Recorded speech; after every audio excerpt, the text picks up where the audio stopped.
guys, it feels so good to be sitting down here. It's been such a long time, and I am so happy that I am not sitting down here talking about any reality show, and this is serious business. We're talking about real life. So in case you don't know, it is time for Dear Laura, what do I do? Yes, it is time for Dear Laura. This is going to be our second episode of Dear Laura. So like I told you guys the last time, I decided to put a hold on it. Let's be done with whatever it is that is happening on TV, and we'll come back to it. No distractions, because this thing actually requires your inputs. In fact, they keep saying I want to know what you think about it, but honestly I don't. Sometimes I do not know. It's not like I don't know what I think or what I would usually advise, but I'm happy that they also want you guys watching, commenting, to also have your own input. So I think I should start for today's episode. So I'm going to read it, so pay attention, and please do not forget it's an interactive session, so it's not just for you to sit and listen and just close it or close. Please comment. We need to know what you think, your opinion about these issues, because the person and or the people who wrote down these things, who sent down these things, are actually watching, and they really want to hear from you. Please, no judgment zone. Let's prefer solution or opinions without throwing insults. Do you understand? So I'll start today's episode of Dear Laura. Dear Laura, thanks for the first episode of Dear Laura. I have been dying to talk about this with a complete stranger, and I am glad you started the series. I am from Uganda and only relocated to Nigeria in 2017 when I got a job with the United Nations. My job took me to a lot of places where I met with very important people in Nigeria. In no time, I started going on dates, but one was different. I felt a constant connection with this man. I am from a highly religious home, and I must say I am a relatively good and conservative person. But I saw myself unable to reject dates from this person. Let's call him Chief H. We became very close, and he made sure to take care of me. He bought me a house in Abuja and started off a side gig for me. Gave me funds to buy my mom a house back in Uganda, and we have never lacked since Chief came on board. At this point, I'm sure you know that Chief is a married man. At a point, guilt took over me and I called it off, but Chief pleaded, and to be truthful, I missed him. At that point, I realized how much I was fond of him and used to him. Away from all the material things, I actually do love Chief. We continued our relationship and it blossomed. Chief is the most humane, humble, funny and amazing man I have ever been with in my 37 years on earth. He makes me happy in every way possible. I mean, in every way possible. Last year, November, Chief went for his annual checkup and found out he had stage 3 cancer. Immediately I heard this news, I felt like my world was crashing down. The love of my life is down with a terminal illness. Chief is strong and has started treatment. He told me one thing that will make him happy is if I agreed to become his wife, and if possibly have a child for him, and how he would be happy knowing he died getting married to me and having a child by me. I decided to go to Uganda to talk to my mom in January, and she's not having any of it. She says Chief is an adulterer and I am an enabler of an adulterer. She's actually right, but what's the guarantee that the single guy she wants me to be with wouldn't cheat? Moreover, I love Chief so much. He's brought so much joy, stability and peace to my life, and even in his vulnerable state right now, it lightens my world and my life. And I know he feels same about me. Should I listen to my mom and defile my mom? Should I follow my heart even when it doesn't seem right in the eyes of the society? I honestly wouldn't say God, because I believe God wants us all to be happy. I'd like to hear the opinion of your fans and your followers, and also your own realistic opinion, dear Laura. Let me run through it again and try and give a summary like I usually do. So, dear Laura, thanks for the first episode of Dear Laura. I've been dying to talk about this with a complete stranger, and I am glad you started this series. I am from Uganda and only relocated to Nigeria in 2017 when I got a job with the United Nations. My job took me to a lot of places where I met with very important people in Nigeria.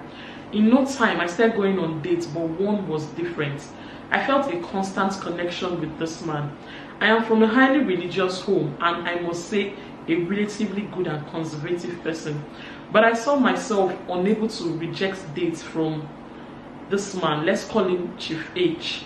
We became very close, and he made sure to take care of me. He bought me a house in Abuja and started up a side gig for me.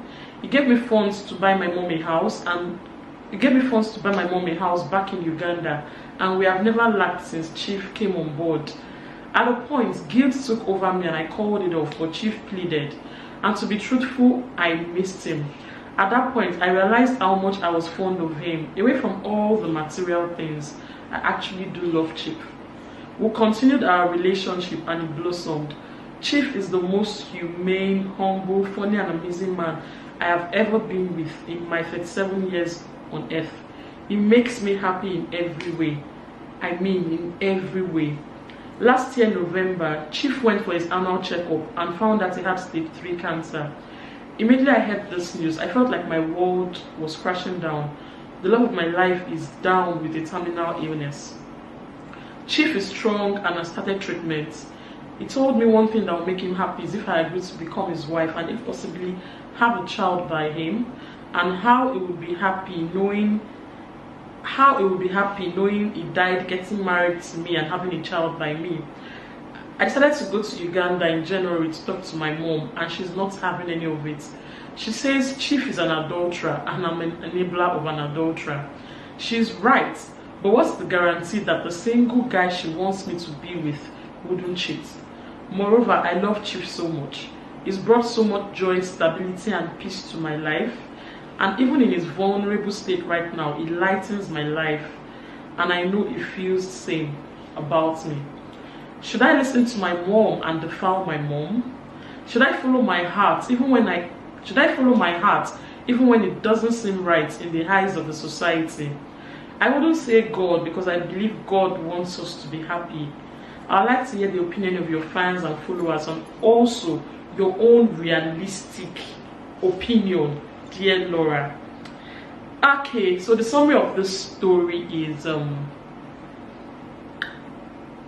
almost mentioned her name, but because she actually sent me this with her, her Instagram page. So she's from Uganda and relocated to Nigeria in 2017, Abuja to be precise, and she got a job with the United Nations, and her job exposed her to a lot of important personalities. She even told me some people she met, like important people in the country, and she's from a very religious woman.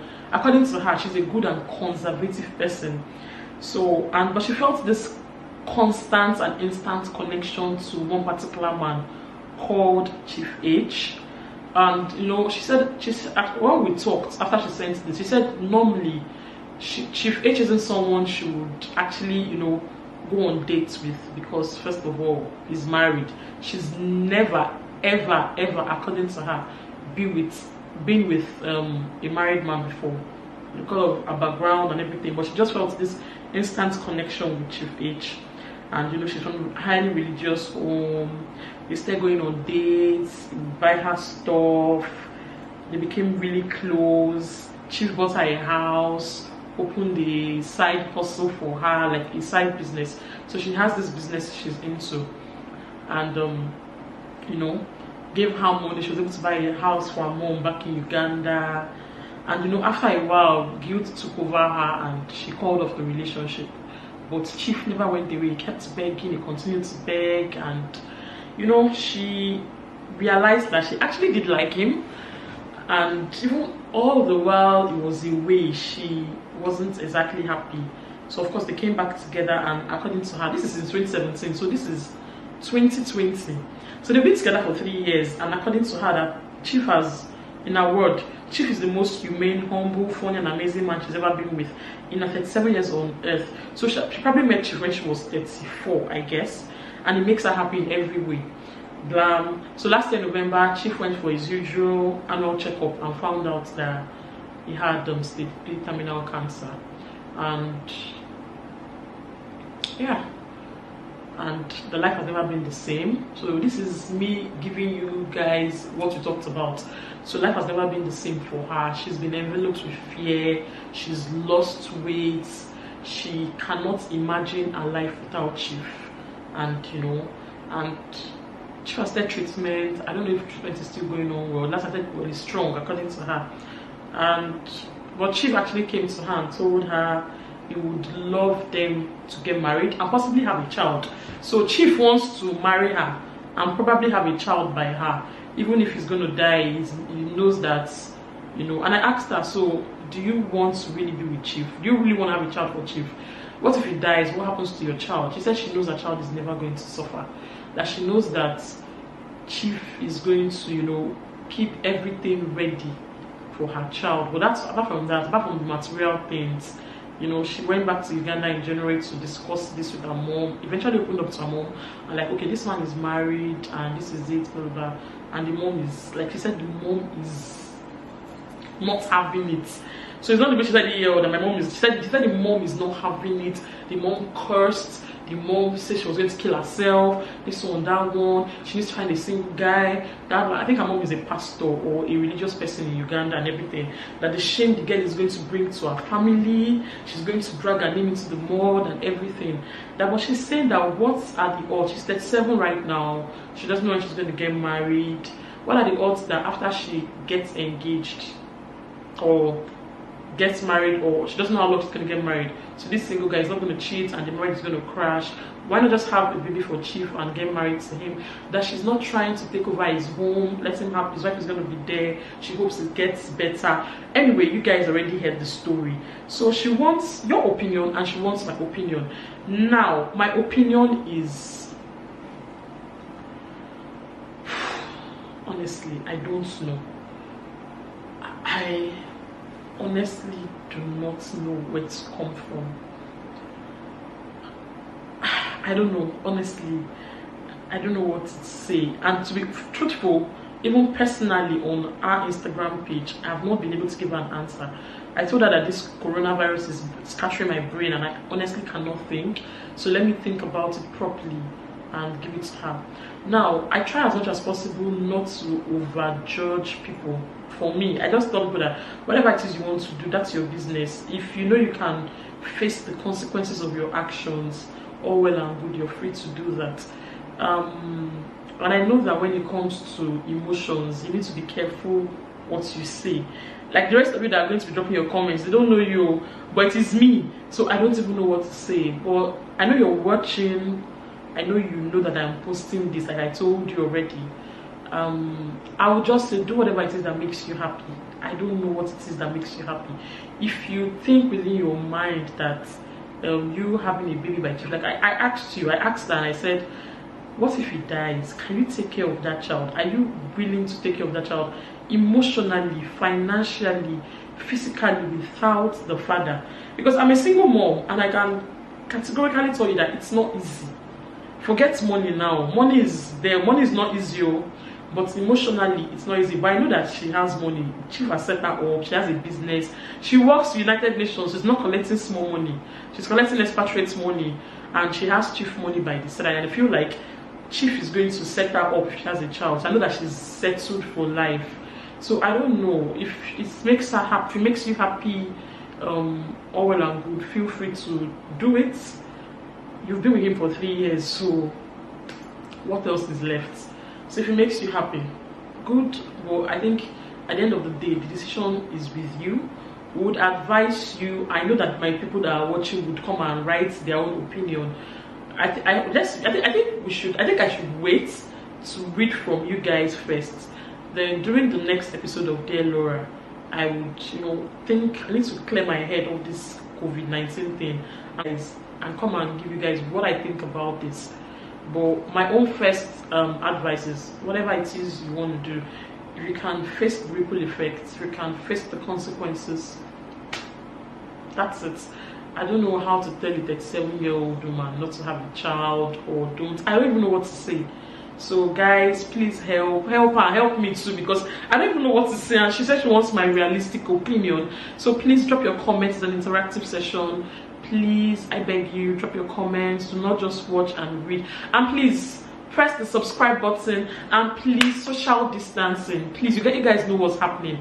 There's a lockdown in Lagos, Abuja, and Ogun State, and we're not locking down anything. We're still going out, people are still having parties, people are still going outside to gym, and I'm like, the gym that is not gym in your house in the last how many years? Social distancing, let's wash our hands. I know we cannot be too careful, but let's try our possible best, and I pray that all of you watching me today, by the time all this is over, you will still come here and watch me. So please subscribe, and see you guys very soon, and please watch my videos and share these videos. Please talk about Laurasboxx YouTube channel to your friends and families. Okay, bye, catch ya, bye. Don't rush. Like that, don't rush. I know my brush, and I just come to give you guys